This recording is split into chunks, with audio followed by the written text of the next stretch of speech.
নমস্কার সবাইকে, আশা করি আপনারা সবাই ভালো আছেন। মহুয়ার নতুন আরেকটি ভিডিওতে আপনাদের জানাই অনেক স্বাগত।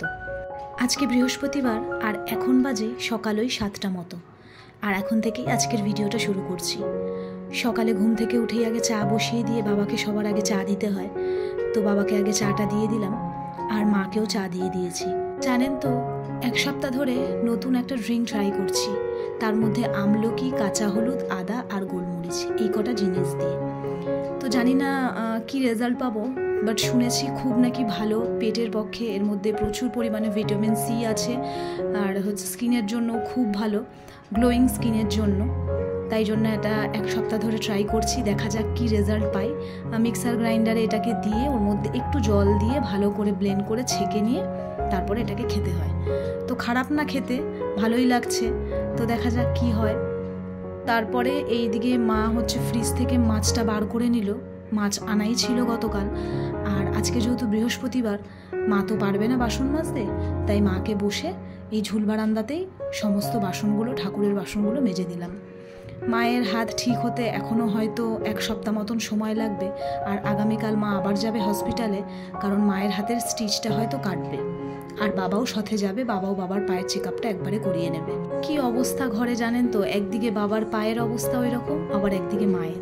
বাবার পাটাও এখনও পুরোপুরি সুস্থ হয়নি, এখনও 15 দিন লাগবে পুরোপুরি পাটা ঠিক হতে। আর এই আরেকজনকে দেখুন, দেখুন সকালে ওঠার নাম নেই, কিরকম দেখুন না।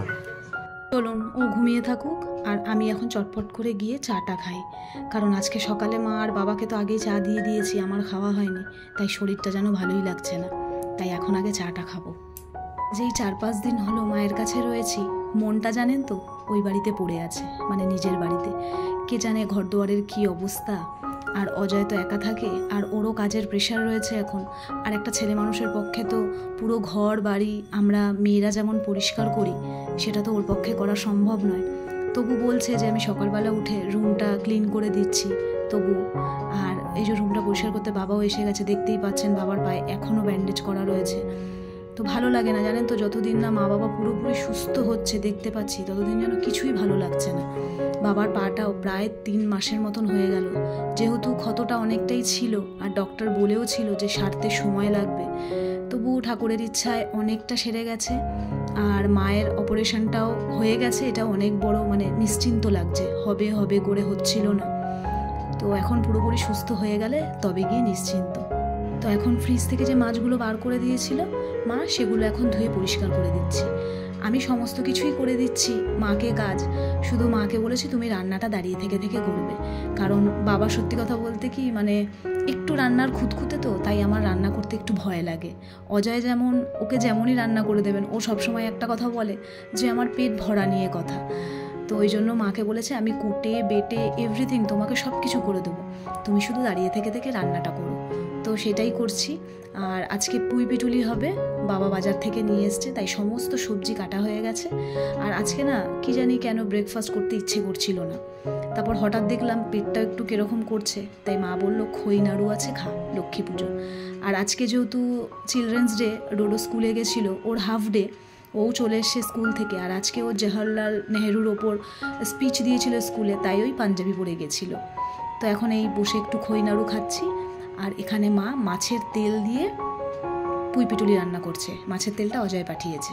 আর জানেন তো আমার মা মাছের তেল এত সুন্দর রান্না করে, মানে আমি আমার মা বলে বলছি না, বিশ্বাস করুন, দেখবেন প্রত্যেকটা মানুষের হাতে কিছু স্পেশাল জিনিস থাকে যে খুব ভালো করতে পারে, তো আমার মা দারুণ করতে পারে।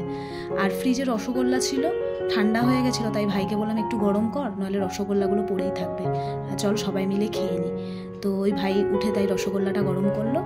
আর ডোডোকেও স্নান করিয়ে দিয়েছি, স্কুল থেকে চলে এসে একটু বদমাইশি করেছিল, তাই একটু বকছিলাম। তো স্নান টান করিয়ে দিয়ে, মানে যখনই বাথরুমে ঢুকবে ও কী করে, মানে হ্যান্ড শাওয়ারটা দিয়ে না পুরো বাথরুমে একদম জল ছেটায়, তো সেই জন্য ওকে একটু বকছিলাম আর কি। তারপরে ভাবলাম এই রুমটা ক্লিন করে নিই, অনেক জামা কাপড় ছিল, সেগুলো গুছিয়ে, মানে আমার জামা কাপড়গুলো আমার আলাদা, তারপর মায়ের কিছু ছিল, তো সেগুলো গুছিয়ে জায়গাটা জায়গায় ভরে রেখে দিয়ে ভাবলাম বেডটাকে ক্লিন করে নিই। আবার এখানে যেহেতু 3টে রুম, তার মধ্যে 2টো আমি ক্লিন করি আর একটা বাবাই করে দেয়।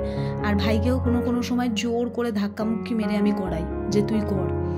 তো সত্যি কথা বলতে কাজ করতে সেরকম কোনো কষ্ট হয় না আমার, কারণ আমি মন দিয়ে আর অত্যন্ত ভালোবেসে কাজগুলো করি, তাই কোনো রকম বিরক্তিকর কাজে আমার সেগুলো আসে না। যাই হোক, রান্না হয়ে গেছে, এখন অজয়ের খাবারটা চটপট পাঠিয়ে দেবো। ওর সত্যি কথা বলতে রোজ এসে খাওয়া তো ওর পক্ষে পসিবল নয়, তাই কোনো সময় ভাই দিয়ে আসে, আবার কোনো সময় যদি আমি একটু জোর করি তাহলে ও এসে খেয়ে যায়। তো চলুন, রান্নাবান্না সমস্ত কিছু হয়ে গেছে, এখন রান্নাঘরটা ক্লিন করে নিচ্ছি। আর ঘরের পুজোটা আজকে যেহেতু বৃহস্পতিবার, মার হয়ে গেছে করা, আর আমি স্নান করে নিলেই আজকের মতন কাজ শেষ। তাহলে চলুন, ভিডিওটা আজকে এখানেই শেষ করছি। কেমন লাগলো অবশ্যই জানাবেন। আপনারা সবাই ভালো থাকবেন, সুস্থ থাকবেন।